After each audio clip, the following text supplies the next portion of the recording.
حضرت حارث عشری رضی اللہ تعالی عنہ فرماتے ہیں،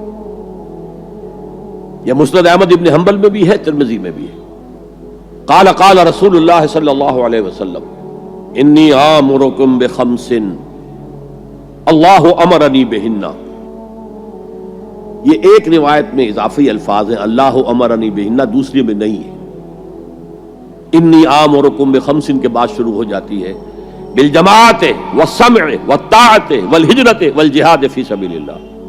مسلمانوں میں تمہیں 5 باتوں کا حکم دے رہا ہوں، اور یہ حکم اللہ نے مجھے دیا ہے، حالانکہ آپ کو بھی حکم دینے کا اختیار ہے، لیکن آپ نے تاکید کے لیے کہا، میں اپنی طرف سے نہیں کہہ رہا، میں پہنچا رہا ہوں۔ انی آمرکم بخمس اللہ امرنی بہن بالجماعت والسمع والطاعت والہجرت والجہاد فی سبیل اللہ۔ ذرا دیانتداری کے ساتھ ہاتھ اٹھائیں ان مجمع میں سے وہ لوگ جنہوں نے پہلے کبھی یہ حدیث سنی ہے۔ ایک تو ادھر میں نے ہاتھ دیکھا ہے، اس کا چرچا ہی نہیں ہمارے ہاں۔ کیوں؟ یہ اس لیول سے متعلق ہے جس لیول پہ ہم سوچتے ہی نہیں۔ اقامت دین کی جدوجہد، نظام کو بدلنے کی جدوجہد، یہ ہمارے ذہن سے خارج، ہمارے تصور دین سے خارج۔ دیکھیے وہ جو ہے بنی الاسلام علی خمس، اس میں امر نہیں ہے، یہ خبر ہے صرف۔ اسلام کی بنیاد 5 چیزوں پر قائم ہے، شہادت اللہ الہ الا اللہ وان محمد رسول اللہ، واقام الصلاۃ وایتاء الزکوٰۃ وصوم رمضان وحج البیت من استطاع الیہ سبیلا۔ یہ حدیث کس کو نہیں معلوم؟ متن یاد نہ ہو یہ بات دوسری ہے، کس کو نہیں معلوم 5 ارکان اسلام حضور نے بتائے ہیں؟ حالانکہ وہاں یہ ہے میں تمہیں حکم دے رہا ہوں، اور چرچا ہی نہیں ہے ہمارے یہاں۔ جس گاؤں جانا نہیں اس کا راستہ کیا پوچھنا، جو کام ہم نے کرنا ہی نہیں، اس کے جو لوازم ہیں ان کے تذکرے کی کیا ضرورت ہے؟ یہ ہے ہمارا اس وقت کا عام مسلمانوں کا تصور۔ زیادہ سے زیادہ یہ کہ دین کو پھیلاؤ، پہنچاؤ، کتابوں سے، رسالوں سے، ویڈیو سے، آڈیو سے، مواعظ سے، درس قرآن سے، ترجمہ قرآن سے، یا تو یہ کہ اپنی ذاتی نیکی کا تصور ہے، اور یا پھر اس سے اوپر صرف یہ دعوت و تبلیغ۔ اس سے اوپر کی تیسری منزل جسے اقامت دین کہا جائے، جو خصوصی الفاظ حضور کے لیے 3 مرتبہ قرآن میں آئے، هو الذی ارسل رسولہ بالہدی ودین الحق لیظہرہ علی الدین کلہ۔ کسی اور نبی کے لیے 1 دفعہ بھی نہیں آئے، حضور کے لیے 3 دفعہ آئے، سورہ توبہ، سورہ فتح، سورہ صف۔ یہ چونکہ چیز ہمارے ذہنوں سے نکل گئی ہے، لہذا اس کے جو متعلقات ہیں اس کی طرف بھی توجہ نہیں ہے۔ سیدھی سی بات ہے، منطقی بات ہے، جس گاؤں جانا نہیں اس کا راستہ کا کو پوچھنا۔ یہ 5 چیزیں ہیں لازم، جماعت کی شکل میں رہو۔ یہ بھی فرمایا علیکم بالجماع، یہ حضور کی حدیث ہے، علیکم بالجماع، لازم جماعت کی شکل میں رہو۔ اور حضرت عمر کا قول ہے، اور آپ کو معلوم ہے کہ صحابی کا قول بھی حدیث کہلاتا ہے۔ حضرت عمر فرماتے ہیں لا اسلام الا بالجماع ولا جماع الا بالامارہ ولا امارہ الا بالاطاعہ۔ کوئی اسلام بغیر جماعت کے نہیں، کوئی جماعت بغیر عمارت کے نہیں، اور کوئی عمارت بے فائدہ ہے اگر اس کی اطاعت نہ ہو۔ تو پہلا حکم بالجماع والسمع، اور سنو، سننے کے لیے وابستہ رہنا ہوگا، وابستہ رہ شجر سے امید بہار رکھ۔ اب یہ نہیں ہو سکتا تھا کہ حضور پر کوئی بات آئی ہے تو آپ خود ہر ایک کے گھر جا جا کے اس کو پہنچائیں۔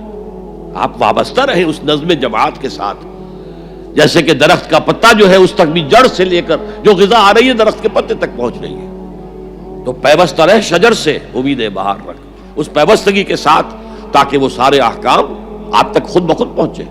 والطاعہ، اور اطاعت۔ 3 چیزیں ہو گئی، بالجماعت والسمع والطاعت والہجرت والجہاد فی سبیل اللہ۔ اور میں اس کی حقیقت پہلے بھی بیان کر چکا ہوں۔ ہجرت، اس کی بنیاد کیا ہے؟ حضور سے پوچھا گیا ای الہجرت افضل یا رسول اللہ، اے اللہ کے رسول سب سے اعلیٰ اور سب سے افضل ہجرت کون سی ہے؟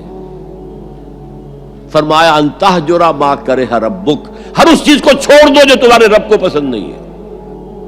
آج اپنے گریبان میں جھانکیے، جو چیز زندگی میں غلط ہے شریعت کی روح سے، طے کیجئے کہ اب نہیں ہوگی، اب ختم کر دوں گا، ہجرت شروع ہو گئی آپ کی۔ ان تہجر ما کرہ ربک، ہر اس چیز کو ترک کر دو، چھوڑ دو جو تمہارے رب کو پسند نہیں۔ اور آخری ہجرت تو آئے گی وہ اقامت دین کے آخری مرحلے میں، جب اقدام ہوگا، جب نظام کو چیلنج کیا جائے گا، پھر جو ہجرت ہوگی وہ فرض ہجرت ہوتی ہے۔ مدینے کی ہجرت فرض تھی، ہجرت حبشہ فرض نہیں تھی۔ وہ تو جن لوگوں کی ہمت جواب دے رہی تھی اور جو پرسیکیوشن ہو رہی تھی اور جو تشدد ہو رہا تھا اس کو برداشت نہیں کر پا رہے تھے، انہیں اجازت دے دی گئی کہ ٹھیک ہے چلے جاؤ، حبشہ کی طرف ہجرت کر جاؤ۔ مدینے کی ہجرت فرض تھی۔ اگر کوئی ہجرت نہیں کر رہا، ما لکم من ولایتہم من شیء حتی یہاجروا، تو اے مسلمانوں تمہارا ان سے کوئی تعلق نہیں ہے جب تک کہ وہ ہجرت نہ کرے۔ بلکہ سورہ نساء میں اس کو بھی ایک طرح کا نفاق قرار دیا گیا۔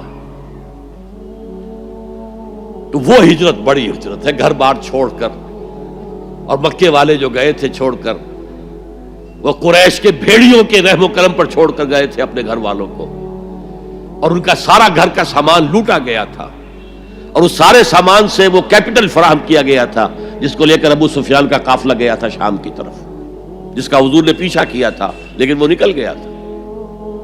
جب وہ واپس آ رہا تھا تب حضور نے پھر اس کو کنفرنٹ کرنے کے لیے مدینے سے باہر نکل کر پروگرام بنایا، لیکن وہ اللہ کو کچھ اور منظور تھا، ادھر سے لشکر آ گیا اور جنگ ہو گئی، جنگ بدر ہو گئی۔ تو ہجرت کیا ہے؟ شروع سے ہجرت کیا ہے؟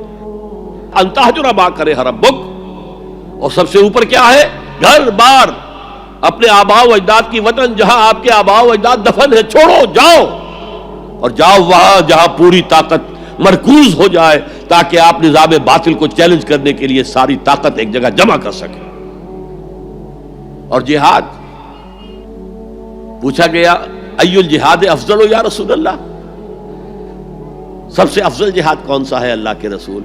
فرمایا ان تجاہد نفسک فی طاعت اللہ، کہ اپنے نفس کے خلاف جہاد کرو، اسے اللہ کا مطیع بناؤ، وہ سرکش ہے۔ وما ابرئ نفسی ان النفس لامارۃ بالسوء، یہ نفس جو ہے امارۃ بالسوء، برائی کا حکم دینے والا ہے، اس کے خلاف کشاکش کرو اور اس کو دباؤ، اسے اللہ کے سامنے جھکاؤ، یہ جہاد افضل ہے۔ اور بلند ترین جہاد قتال فی سبیل اللہ، ان اللہ یحب الذین یقاتلون فی سبیلہ صفا کانہم بنیان مرصوص۔ یہ ہے وہ حدیث جو ہمارے تصورات سے خارج ہو